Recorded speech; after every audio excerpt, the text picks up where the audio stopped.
नमस्कार, crime control में आपका स्वागत है। मैं हूं शिवानी।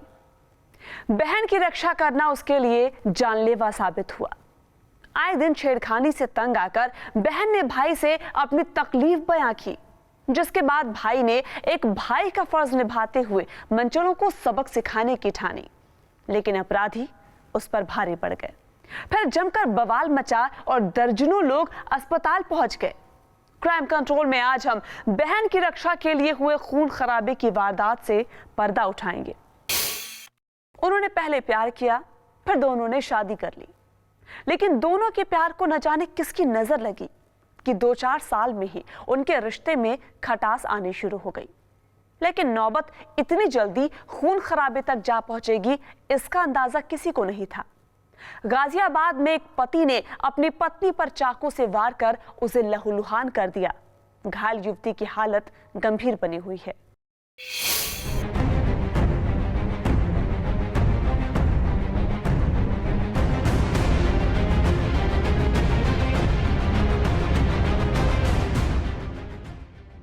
ये तस्वीरें देखकर कोई नहीं कह सकता कि इनके बीच रिश्ते ठीक नहीं थे। कोई नहीं सोच सकता कि इतना प्यारा जोड़ा इतनी जल्दी टूटने की कगार पर पहुंच गया है। लेकिन इनके बीच जो कुछ हुआ उसके बाद तो यही लगता है। इनके घर का किचन और फर्श पर फैला खून किसी और का नहीं, बल्कि तस्वीर में दिख रही महिला का ही है। और खून भी उसी ने बहाया जिसे वो बेइंतहा मोहब्बत करती है। तस्वीर में दिख रहे कमलेश और पूजा ने लव मैरिज की थी। फिर जाने ऐसा क्या हो गया कि पति हैवान बन गया और पत्नी पर जानलेवा हमला कर दिया।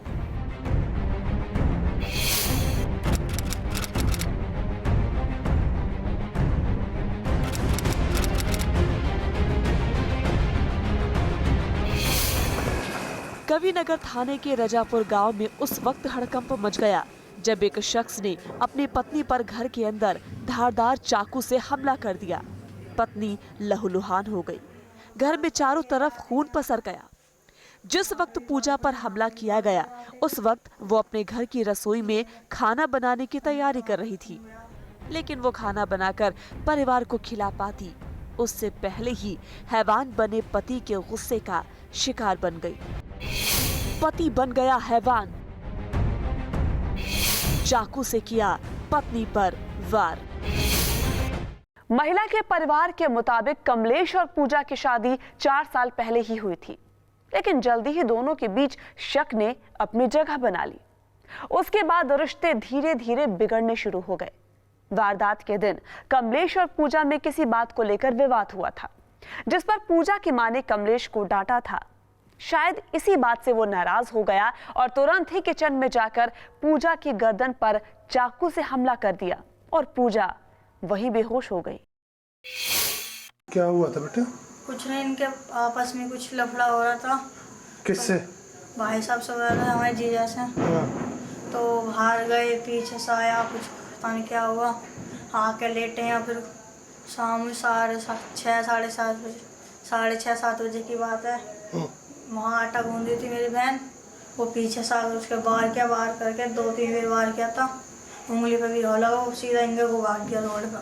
अच्छा, ये तुम्हारी बहन की लव मैरिज हुई थी बेटा? है? लव मैरिज हुई थी? लंबाई? लव मैरिज, प्यार में शादी करे थे? हाँ, प्यार में गई थी दिल्ली में। हाँ।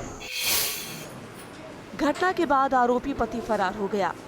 पीड़ित महिला को अस्पताल में भर्ती करवाया गया है, जहां उसकी हालत फिलहाल नाजुक बनी हुई है।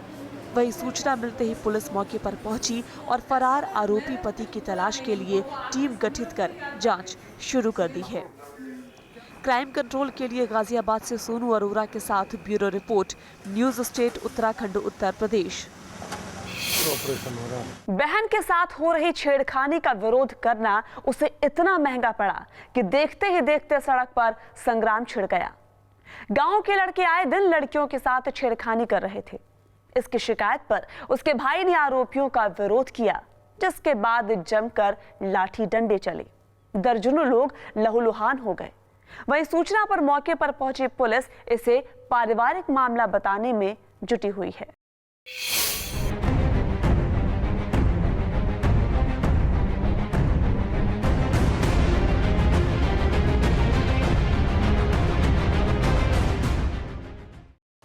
इस भाई ने अपनी बहन के साथ छेड़खानी का विरोध किया था, जो हर भाई करता, लेकिन इसके लिए इसे ऐसी खौफनाक सजा दी गई कि पूरा इलाका दहल उठा।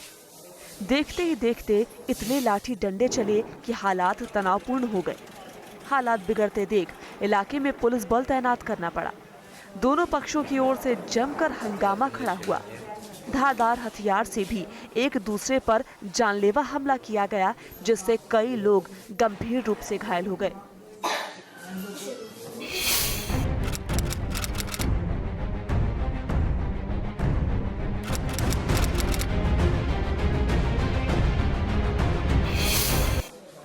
बड़ौत कोतवाली इलाके में दो पक्षों में हुई जबरदस्त मारपीट के बाद इलाके में हंगामे की स्थिति हो गई, जिसके बाद तनाव फैल गया।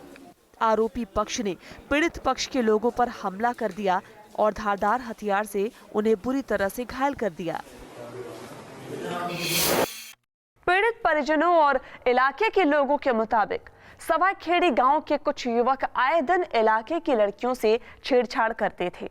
कई बार मना करने पर भी उन पर कोई असर नहीं हुआ, जिसके बाद फिर से छेड़खानी पर लड़की ने अपने घर पर इसकी शिकायत कर दी। परिवार ने विरोध किया तो विवाद शुरू हो गया, जिसके बाद दोनों पक्ष आमने सामने आ गए और एक दूसरे पर हमला कर दिया। साथ ही पथराव भी किया, जिसमें लड़की के भाई को गंभीर चोटें आई हैं। सर, जो मेरी सिस्टर है उसके साथ छेड़खानी करी पहले इन्होंने। अच्छा। तो 2-3 बार छेड़खानी करी, आज फिर छेड़खानी करी, तो हमने इस बात का विरोध किया सर। तो इसका विरोध करते हुए हम उनके पास गए, भाई ऐसा क्यों कर रहे हो? तो उन्होंने ठाके हम पे हमला कर दिया जी। किस चीज से हमला किया गया? उन्होंने कुछ तेज धारदार ब्लेड थे जी, हथियार। कितने लोग घायल हो? 6-7 बंदे घायल है जी हमारे। दोनों पक्षों में हिंसक झड़प में दोनों तरफ से जमकर लाठियां चली और धारदार हथियार से एक दूसरे के ऊपर हमला किया गया, जिसमें 10 से ज्यादा लोग घायल हुए हैं। इलाके में तनाव के हालात को देखते हुए भारी पुलिस बल तैनात करना पड़ा। ये 2 पक्ष नहीं है, 2 परिवार हैं। सवाखेड़ी गांव का ये है, आपस में थोड़ी सी बातचीत को लेकर विवाद हो गया है, जिनमें मारपिटाई हुई है और मुकदमा पंजीकृत करने के लिए बता दिया गया है। जांच चल रही है। हालांकि पुलिस इसे 2 परिवारों के बीच का विवाद बता रही है, लेकिन जिस तरह से बवाल बढ़ा और हंगामे के हालात उठ खड़े हुए, उसे देखते हुए पुलिस ने वहां सतर्कता शुरू कर दी है और पुलिस मामले की जांच कर आगे की कार्रवाई में भी जुट गई है। साथ ही पुलिस ने आरोपियों के खिलाफ मामला दर्ज कर लिया है। क्राइम कंट्रोल के लिए बागपत से मनुदेव उपाध्याय के साथ bureau report, news state Uttarakhand, Uttar Pradesh. मौजूदा कानून में सेक्सुअल हैरेसमेंट और छेड़खानी के मामलों के लिए आरोप के हिसाब से अलग अलग कानून बनाए गए हैं। छेड़खानी और सेक्सुअल हैरेसमेंट से संबंधित मौजूदा कानून क्या है और उसमें पुलिस केस दर्ज करने से लेकर सजा तक क्या है प्रावधान, आइए आपको दिखाते हैं। पहले छेड़खानी के मामलों में आईपीसी की धारा 354 के तहत ही केस दर्ज किए जाते थे और ऐसे मामलों में दोषी पाए जाने पर 2 साल तक कैद की सजा का प्रावधान था। साथ ही मामला जमानती किस्म का था। कानून में बदलाव के बाद आईपीसी की धारा 354 के तहत छेड़खानी के मामलों में दोषी पाए जाने पर 1 से लेकर 5 साल तक की कैद का प्रावधान है। साथ ही छेड़खानी को गैर जमानती अपराध माना गया। एंटी रेप लॉ में आईपीसी की धारा 354 के तहत कई सब सेक्शन बनाए गए हैं।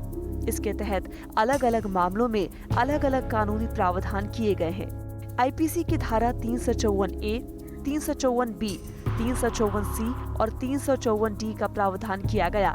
साथ ही आईपीसी की धारा 354A में 4 पार्ट किए गए हैं। अगर कोई शख्स किसी महिला को उसकी इच्छा के बिना छूता है या फिर उसके साथ अश्लील हरकतें करता है, तो ऐसे मामलों में आईपीसी की धारा 354A के पार्ट 1 के तहत केस दर्ज किया जाएगा। अगर कोई शख्स किसी महिला से सेक्सुअल डिमांड करता है, तो उस मामले में आईपीसी की धारा 354A पार्ट 2 के तहत केस दर्ज किया जाएगा।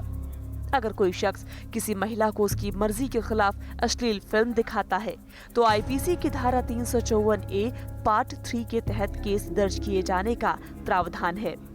अगर कोई शख्स महिला को सेक्सुअल कमेंट्स करता है या फिर भद्दे संकेत देता है तो आईपीसी की धारा 354A के पार्ट 4 के तहत केस दर्ज किए जाने का प्रावधान है, जबकि 354A के पार्ट 4 में अधिकतम 1 साल तक की कैद की सजा का प्रावधान है। कानूनी प्रावधानों के मुताबिक 354A के पार्ट 1, 2 और 3 में दोषी पाए जाने पर 3 साल तक की कैद या फिर जुर्माना या दोनों का प्रावधान है। छेड़छाड़ के मामले में महिला की शिकायत पर पुलिस केस दर्ज कर सकती है या फिर पुलिस के संज्ञान में मामला आने पर पुलिस खुद भी केस दर्ज कर सकती है। अगर कोई शख्स किसी महिला को जबरन कपड़े उतारने के लिए मजबूर करता है तो आईपीसी की धारा 354B के तहत केस दर्ज किया जा सकता है। ऐसे मामलों में 3 से 7 साल तक की सजा हो सकती है। अपराध गैर जमानती और संज्ञेय है। अगर कोई शख्स किसी महिला की अश्लील तस्वीरें खींचता है और उसे लोगों में बांटता है तो फिर आईपीसी की धारा 354C के तहत केस दर्ज किया जा सकता है। अपराध साबित होने पर 1 से 3 साल तक की सजा हो सकती है। अगर अपराधी दूसरी बार भी ऐसे मामलों में दोषी पाया गया तो उसे 3 से 7 साल तक की कैद हो सकती है। इसके पार्ट 1 में अपराध जमानती माना गया है, जबकि पार्ट 2 गैर जमानती है। रेप के कानून में बदलाव के बाद किसी महिला का पीछा करना भी अपराध माना गया है। अगर कोई शख्स महिला की मर्जी के खिलाफ उससे संपर्क करने की कोशिश करता है तो उसे गंभीर धाराओं के तहत जेल जाना पड़ सकता है। महिला की मर्जी के बिना उसका पीछा करना या फिर उससे संपर्क करने की कोशिश करना स्टॉकिंग माना गया है। ऐसे अपराध में आईपीसी की धारा 354D के तहत केस दर्ज किया जा सकता है। दोषी पाए जाने पर आरोपी को 3 साल तक की कैद हो सकती है। पहली बार ऐसा अपराध जमानती होगा, जबकि दूसरी बार गैर जमानती होगा। चुनाव खत्म हो जाने के बाद भी उसकी रंजिश खत्म नहीं होती, बल्कि हार जीत का फैसला आने के बाद ये और भी ज्यादा बढ़ जाती है। फिर शुरू होता है खून खराबा और कत्लेआम का दौर। फतेहपुर में चुनावी रंजिश अभी भी गर्म है, जिसके चलते दबंगों ने ग्राम प्रधान को अपने गोले का शिकार बना लिया और मौके से फरार हो गए।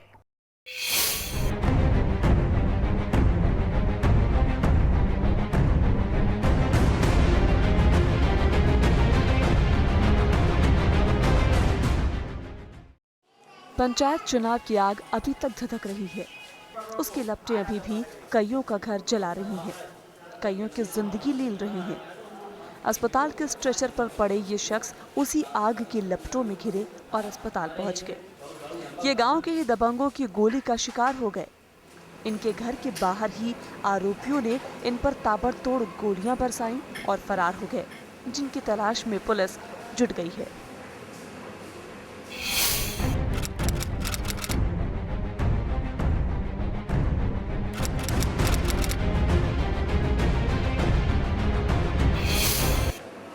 अशोथर थाना इलाके के पूर्व बुजुर्ग गांव में गोलीकांड से हड़कंप मच गया। गोलीकांड के शिकार शख्स ग्राम प्रधान है और गोलीकांड के वक्त अपने घर के बाहर ही सो रहे थे। उसी वक्त गांव के बेखौफ दबंग आए और बिना देर किए उन पर फायरिंग शुरू कर दी। गोली लगने से ग्राम प्रधान राजाराम लहूलुहान होकर बेसुध हो गए, जिसके बाद आरोपी उन्हें मृतक समझकर वहां से फरार हो गए।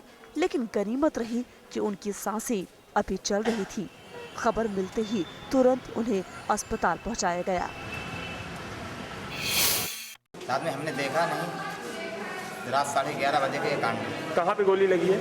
जांग में लगी है। अच्छा, किस लिए, किस वजह से गोली मारे? हमें पुरानी रंजिश थी, हमें ये भी पता। अच्छा, कौन गांव का मामला है ये पूर्व बुजुर्ग। कितनी उम्र है जिनको गोली मारे? ये 54 वर्ष के हैं। क्या नाम है इनका? राजाराम सनाब झल्लर। घायल राजाराम को गंभीर हालत में अस्पताल ले जाया गया, जहां उनकी हालत नाजुक बनी हुई है। उनकी हालत देखते हुए उन्हें कानपुर रेफर करना पड़ा।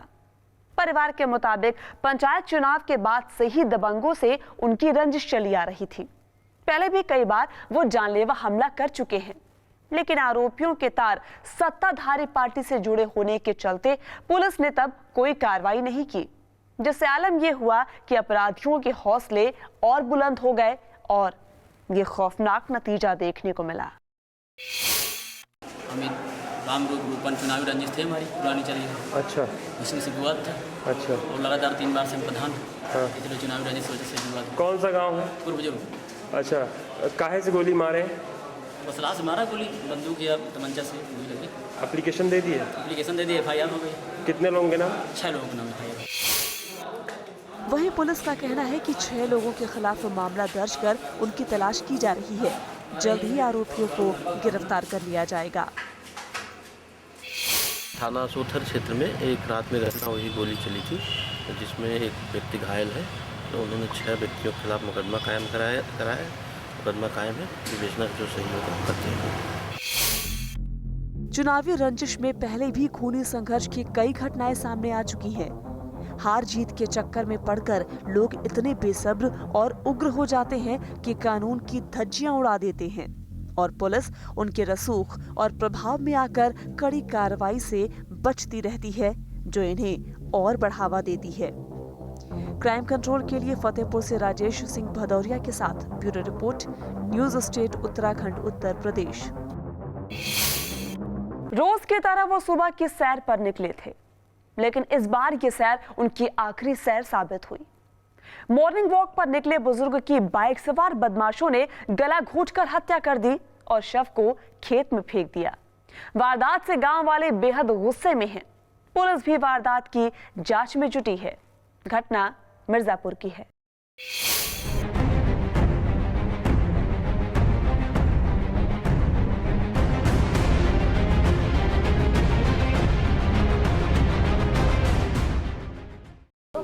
ये शव 55 साल के बुजुर्ग गोपाल गौड़ का है, जिन्हें मौत के घाट उतारकर अपराधियों ने खेत में फेंक दिया और फरार हो गए।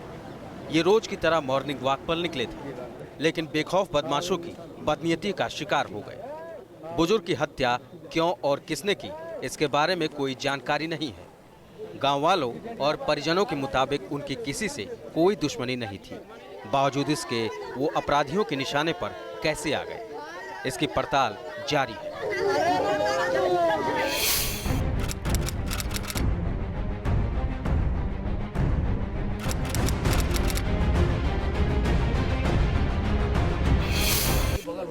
अदलहाट थाना इलाके के रैपुरिया गांव में बुजुर्ग की हत्या से सनसनी फैल गई।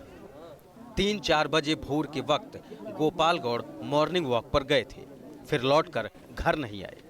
काफी देर तक इंतजार के बाद घर वालों ने उनकी तलाश शुरू की, जो गांव में धान के खेत में जाकर खत्म हुई। खेत में बुरी हालत में बुजुर्ग का शव पड़ा था। हत्याकांड की खबर फैलते ही मौकाए वारदात पर लोगों का हुजूम इकट्ठा हो गया। मृतक के परिवार वालों ने पूछताछ में किसी से दुश्मनी की बात से साफ इनकार किया और बताया कि वारदात के दिन ही गांव में चोरी की घटना भी हुई थी। जिस वक्त गोपाल गौड़ सैर पर निकले थे, उसी दौरान वो चोर भागने की कोशिश कर रहे थे, जिन्हें बुजुर्ग ने देख लिया तो पहचाने जाने के डर से बाइक सवार आरोपियों ने गला दबाकर उन्हें मौत के घाट उतार दिया, फिर शव को खेत में फेंककर फरार हो गए। जरा प्रक्रिया होने पर मालूम हुआ कि उनकी डेड बॉडी वहीं पे है, पड़ी है, हत्या हुआ है। कैसे पता? ग्रामीण द्वारा मालूम हुआ कि आज रात में नारायणपुर चोरी हुआ। वहाँ से 5 लोग आए, रास्ते में जाते हुए वहाँ बैठे थे बाबूजी। इस समय वो 5 वहाँ दिख गए, उनको पहचान गए, इसी कारण उनकी हत्या हुई। उधर वारदात की सूचना मिलने के बाद पुलिस मौके पर पहुंची, लेकिन जैसे ही उन्होंने शव को कब्जे में लेने की कोशिश की तो ग्रामीण आक्रोशित हो उठे। घंटों शव रखकर अपना विरोध दर्ज करवाया। एक यहाँ पे मॉर्निंग खेत पे बड़ी मिली है, जिसके सर पे चोट दिखाई पड़ रही है, जिससे ब्लीडिंग हो रहा है। डेड बॉडी को ले जाकर के हम लोग उसका पंचायतनामा और पोस्टमार्टम कार्रवाई कराएंगे। उनके जो परिजन है उनकी तरफ से तहरीर लेकर वैधानिक कार्रवाई की जाएगी। जी जी जी। उसके बाद जो भी इस पर जांच के बाद जो भी आएगा तदनुसार कार्रवाई। ठीक है, उनके लड़के के द्वारा जो भी तहरीर दी जाएगी उस पर हम लोग वैधानिक कार्रवाई करेंगे और जो भी घटना में घटित हुआ है उसका हम लोग खुलासा करेंगे जांच के दौरान। विवेचना में जो भी पक्ष आएंगे। काफी मशक्कत और कड़ी कार्रवाई के आश्वासन के बाद किसी तरह ग्रामीण शांत हुए और शव पुलिस को ले जाने दिया। पुलिस ने शव को पोस्टमार्टम के लिए भेजा और वारदात की जांच पड़ताल कर कार्रवाई और आरोपियों की तलाश में जुट गई। क्राइम कंट्रोल के लिए मिर्जापुर से सुरेश सिंह, न्यूज स्टेट, उत्तराखंड, उत्तर प्रदेश। क्राइम कंट्रोल में अब आपको दिखाते हैं अपराध की कुछ और अहम खबरें क्राइम टॉप 5 में। बदायूं में दरोगा पर एक युवक को अगवा कर उसकी बुरी तरह पिटाई करने का आरोप लगा है। आरोप है कि मैनपुरी में तैनात एक दरोगा ने एक युवक का अपहरण करने के बाद खंबे से बांधकर उसे बुरी तरह पीटा। पिटाई से गंभीर रूप से घायल युवक को जिला अस्पताल में भर्ती करवाया गया और पुलिस ने आरोपी दरोगा के खिलाफ मुकदमा दर्ज कर लिया है। बहराइच में एक विवाहिता दहेज की बलि चढ़ गई। हत्या का आरोप जीवन भर साथ निभाने की कसम खाने वाले पति पर लगा। आरोप है कि दहेज नहीं मिलने के चलते विवाहिता के साथ ससुराल में आए दिन मारपीट होती थी। मंगलवार को पति ने पहले उसे बुरी तरह पीटा, फिर गला दबाकर उसकी हत्या कर दी। मृतक के परिजनों ने पति समेत ससुराली पक्ष के 4 लोगों पर हत्या का मुकदमा दर्ज करवाया, जिसके आधार पर पुलिस ने 3 लोगों को गिरफ्तार किया। मेरठ में चोरों ने 2 दुकानों से हजारों रुपए कीमत के सामान पर हाथ साफ कर दिया। घटना मेरठ के नौचंदी थाना क्षेत्र के फूलबाग कॉलोनी की है, जहां बेखौफ चोरों ने एक ज्वेलरी और गारमेंट शॉप में हजारों रुपए के सामान चुरा लिए, लेकिन चोरों की करतूत सीसीटीवी कैमरे में कैद हो गई। घटना की सूचना मिलने पर मौके पर पहुंची पुलिस अब सीसीटीवी फुटेज के आधार पर इस मामले की जाँच और चोरों की तलाश कर रही है। हरदोई की बघौली थाना इलाके में शराब के नशे में पड़ोसियों ने मामूली विवाद में किशोर की हत्या कर दी। 17 साल के किशोर का कसूर सिर्फ इतना था कि वो अपने घर के बाहर खड़ा होकर दोनों परिवार की लड़ाई देख रहा था। अचानक एक पक्ष के कई लोग आए और बिना कुछ समझे किशोर की लाठी डंडों से पीटकर हत्या कर दी। किशोर के कत्ल की वारदात से इलाके में सनसनी फैल गई। मैनपुरी में महिला को जिंदा जलाए जाने का मामला सामने आया है। बुरी तरह झुलस चुकी महिला ने कैमरे पर अपना दर्द बयां किया और खुद को जलाए जाने की बात कही, जिसके बाद इलाज के दौरान उसकी मौत हो गई। दहेज की खातिर जिंदा जलाए जाने का आरोप ससुराल वालों पर ही लगा है। पुलिस ने पति सहित 4 लोगों के खिलाफ केस दर्ज कर घटना की जाँच शुरू कर दी है। गाजियाबाद में प्यार के रिश्ते में शक ने जगह बनाई और पति को हैवान बना दिया, तो फतेहपुर में चुनाव में मिली जीत जान पर भारी पड़ गई। अपराधी कभी भी, कहीं भी, किसी भी हाल में अपराध को अंजाम देने की ही फिराक में रहते हैं। उस पर पुलिस की लापरवाही और अपराधियों के रसूख का प्रभाव उनके हौसले बढ़ाता है। लिहाजा जरूरत है हर वक्त हर जगह सावधान रहने की। क्राइम कंट्रोल के जरिए जुर्म से लड़ने के लिए हम आपको ऐसे ही जागरूक करते रहेंगे। आप सावधान रहिए, सुरक्षित रहिए। जय हिंद।